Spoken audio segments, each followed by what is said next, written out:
اور یہ حکم بڑا ہی زبردست قسم کا حکم جو کہ بائبل میں 5 دفعہ دکھایا گیا 5 مختلف کتابوں میں. اور یہ تھا کہ جاؤ اور ساری قوموں کو اپنا شاگرد بناؤ اور انہیں باپ بیٹے اور روح القدس کے نام سے بپتسمہ دو. اب آپ یہ سوچ رہے ہوں گے کہ بات تو غیر زبان کی ہو رہی ہے تو یہ بیچ میں سے کہاں آ گیا؟ اس کا کنیکشن ہے.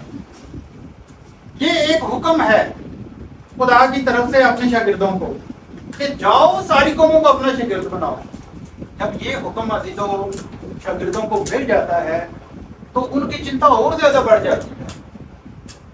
شاید وہ سوچتے ہوں گے کہ ہم ساری دنیا تک خدا کا کلام کیسے پہنچائیں گے، ہمیں تو ان کی زبانیں ہی نہیں آتی. جبکہ ہم نے پیچھے پڑھا کہ خدا نے ساری زبانوں کو چینج کر دیا، ہمیں تو وہ زبانیں نہیں آتی، ہم خدا کا کلام کیسے؟ تو بعد میں مسیح یسوع جو ہیں وہ مسیح یسوع نے ان سے وعدہ بھی کیا ہوا تھا پاک روح کا کہ میں تمہیں پاک روح دوں گا. اور بعد میں ہم دیکھتے ہیں کہ وہ پاک روح جو ہے وہ ان کو ملتی بھی ہے. جب وہ بالا خانے میں 35 کوست والے دن ایک جگہ پر اکٹھے ہوتے ہیں تو وہاں پر ان کو پاک روح ملتی ہے. اور اب یقین جانے جس چیز کی ان کو چنتا تھی کہ ہم مسیح یسوع کے کلام کو پوری دنیا تک کیسے پھیلائیں گے، وہی ان کی بات پوری ہوئی اور ان کو شعلہ کسی پھٹتی ہوئی زبانیں عطا ہوئی. ہاللیلویہ. یہ تھی وہ بات جو کہ اکثر ہم لوگ مس کر جاتے ہیں. ان کو وہی نعمت دی گئی جن کی ان کو ضرورت تھی. اور بعد میں پھر آگے دیکھتے ہیں کہ پطرس، بلکہ میں اس سے پہلے بتاتا ہوں کہ شعلہ کسی پڑتی ہوئی زبانیں ان پر عطا ہوئی. اور جب یہ زبانیں عطا ہوئی تو وہاں پر ایک سناٹا چھا گیا تھا، ہل گئی تھی وہ بلڈنگ. ایسا زبردست قسم کا یہ معجزہ ہوا، زبانیں ان کے اوپر آ کے ٹھہر گئیں اور وہ غیر زبانیں بولنے لگے. یہیں سے پھر اصطلاح چلتی ہے کہ غیر زبانیں.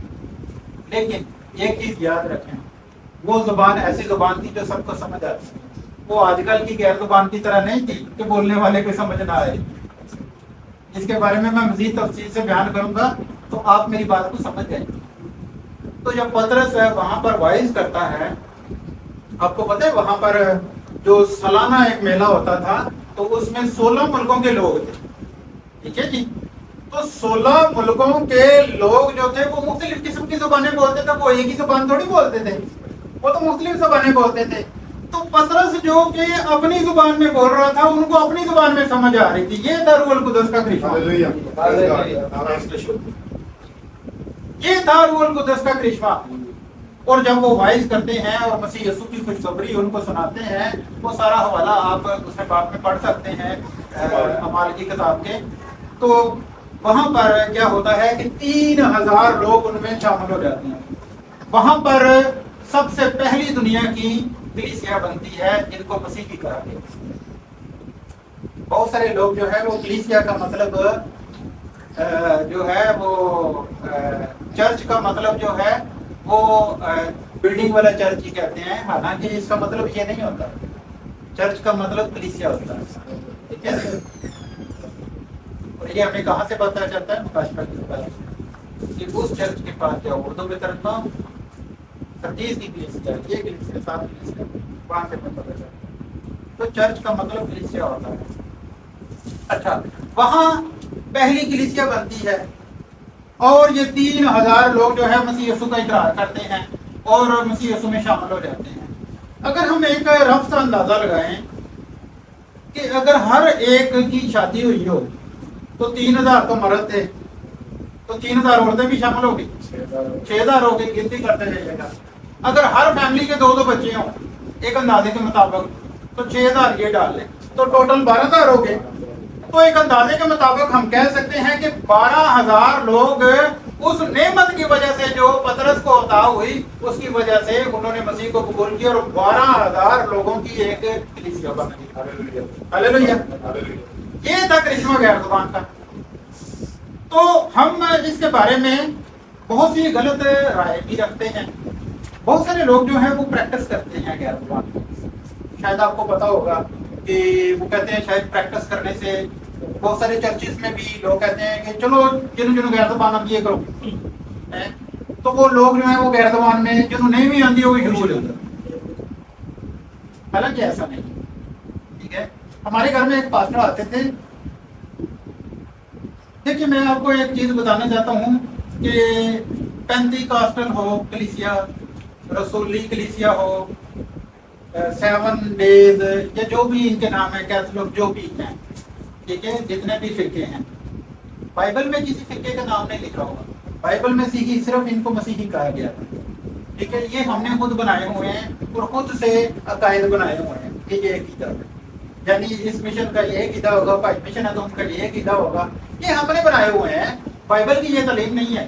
بائبل نے سب کو مسیحی ہی کہا ہے، تو وہاں پر جو کلیسیا پہلی بنی تھی ان کو کیا کیتھولک کہا گیا تھا؟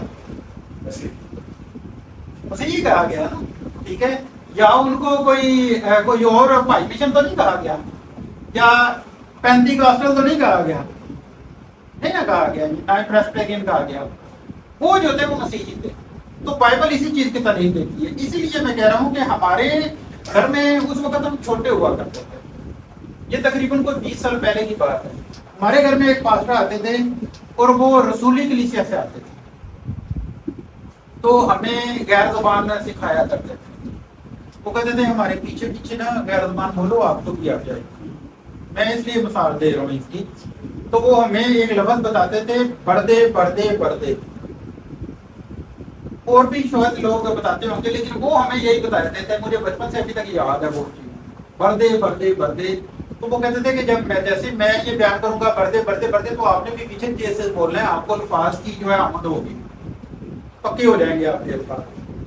تو جتنے تیز وہ پاسٹر صاحب بولتے تھے میں ان سے بھی زیادہ تیز بولتا تھا، میں چوتھے گیئر میں لگا تھا، لیکن مجھے نہیں آئی، مجھے پھر بھی نہیں آئی، ٹھیک ہے۔ تو یہ نظریہ ہی غلط ہے کہ ہم جو ہے وہ اگر رٹ لیں کچھ الفاظ تو کچھ الفاظ ہمیں آ جاتے ہیں، یہ نظریہ ہی غلط ہے، ٹھیک ہے۔ تو اس لیے ان چیزوں پہ نہیں آنا چاہیے۔ لیکن ایک چیز میں آپ سے کہنا چاہتا ہوں کہ جو غیر زبان ہے، غیر زبان کی اہمیت سے انکار نہیں کر سکتے ہم، اس کی اہمیت ہے، اور یہ پاک روح کی نشانی نہیں کہتے، بہت سارے لوگ اس کو نشانی کہتے ہیں کہ یہ نشان ہے، نشان نہیں ہے بلکہ یہ نعمت ہے، کلام کے مطابق یہ نعمت ہے، ٹھیک ہے، نشان نہیں ہے۔ میں بھائی مطلب نشان نہیں ہے بھائی، یہ تو نعمت ہے، ٹھیک ہے، آگے چل کے میں بتاؤں گا کہ کیسے یہ نعمت ہے۔ تو اس کی اہمیت ہمیں پتہ چلتی ہے، کیسے پتہ چلتی ہے کہ جب ہم کرنتھس کی کلیسیا کا حوالہ دیکھتے ہیں، کرنتھس کی کلیسیا کے حوالے سے جب ہم اس کی اسٹڈی کرتے ہیں، کیونکہ کرنتھس کی کلیسیا ایسی کلیسیا تھی وہاں پر غیر زبان کے حوالے سے بدعت پائی جاتی ہے، لوگ غلط طریقے سے غیر زبان بولتے تھے، لوگ اپنی ترقی کے لیے غیر زبان بولتے تھے، لوگوں کو اپنی طرف متوجہ کرنے کے لیے اونچی اونچی زبان میں غیر زبان بولتے تھے۔ تو پھر پولس رسول، میں آپ کو یقین دلاتا ہوں کہ جتنے بھی خطوط لکھے گئے شاگردوں کی طرف سے کلیسیاؤں کو، وہ بدعتوں کو ختم کرنے کے لیے لکھے گئے۔ اگر آپ اس کا دباچہ پڑھیں اور پوری تفصیل پڑھیں تو کوئی نہ کوئی ان میں بدعت پائی جاتی تھی جس کو ختم کرنے کے لیے وہ خط لکھا کرتے تھے۔ تو یہاں بھی یہ بدعت پائی جاتی تھی۔ تو جب ہم پہلا کرنتھیوں پڑھتے ہیں تو اس کے 14ویں باب میں ہمیں وہ تفصیل ملتی ہے۔ بائبل ابھی کوئی نہ کھولے، میں آپ کو جو ہے وہ ڈائریکٹ ایسے سمجھاؤں گا، بعد میں آپ پڑھیے گا گھر جا کے، ٹھیک ہے جی۔ اب غیر زبان کے بارے میں جاننے کے لیے ہمیں بہت سارے اصولوں کو دیکھنا پڑے گا، کیونکہ میں پہلے کہہ چکا ہوں کہ غیر زبان کی اہمیت سے انکار نہیں کر سکتے، اگر وہ خدا کی طرف سے ملی ہے تو، اگر وہ خدا کی طرف سے ملی ہے تو ہم اسے انکار نہیں کر سکتے۔ لیکن کچھ اصول ہیں، ان کو سمجھنا بہت ضروری ہے۔ جب ہم ان اصولوں کو سمجھ جائیں گے، جان جائیں گے، تو پھر ہمیں پتہ چل جائے گا کہ یہ کیا چیز ہے، غیر زبان کیا ہوتی ہے۔ سب سے پہلا اصول جو میں نے پہلے بھی بات کی تھی کہ غیر زبان جو ہے وہ نعمت ہے، نشان نہیں ہے۔ نعمت کیسے ہے؟